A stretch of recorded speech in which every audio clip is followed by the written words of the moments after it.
ನಮಸ್ತೆ. ಶ್ರೀ ಪರಂಜ್ಯೋತಿ ಕಲ್ಕಿಯ ಪವಾಡ. ನಾನು ಮುಂಬೈನ ಜಲಜಾ ಶ್ರೀರಾಮ್.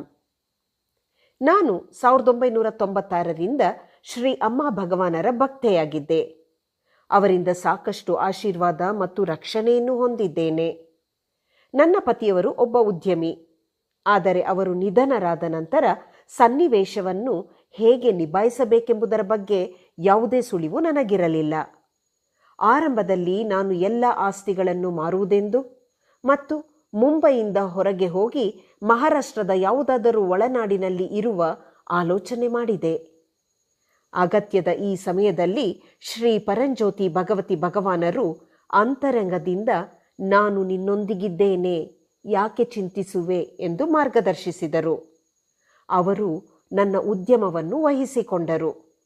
ನನ್ನ ಉದ್ಯಮ ಮತ್ತು ಗ್ರಾಹಕರನ್ನು ನಿರ್ವಹಿಸುತ್ತಾ ನನ್ನನ್ನು ಒಬ್ಬ ಯಶಸ್ವಿ ಮಹಿಳಾ ಉದ್ಯಮಿಯಾಗಿ ಮಾಡಿದರು. ಈ ಉದ್ಯಮವನ್ನು ಶ್ರೀ ಪರಂಜ್ಯೋತಿ ಭಗವತಿ ಭಗವಾನರು ನೋಡಿಕೊಳ್ಳುವುದರಿಂದ ಕಳೆದ 28 ವರ್ಷಗಳಿಂದ ಹೆಚ್ಚು ಭಯ ಮತ್ತು ಚಿಂತೆ ಇಲ್ಲದೆ ಅತ್ಯಂತ ಯಶಸ್ವಿಯಾಗಿ ನಡೆಯುತ್ತಿದೆ. ಶ್ರೀ ಪರಂಜ್ಯೋತಿ ಭಗವತಿ ಭಗವಾನ್ ನಿಮಗೆ ಧನ್ಯವಾದಗಳು.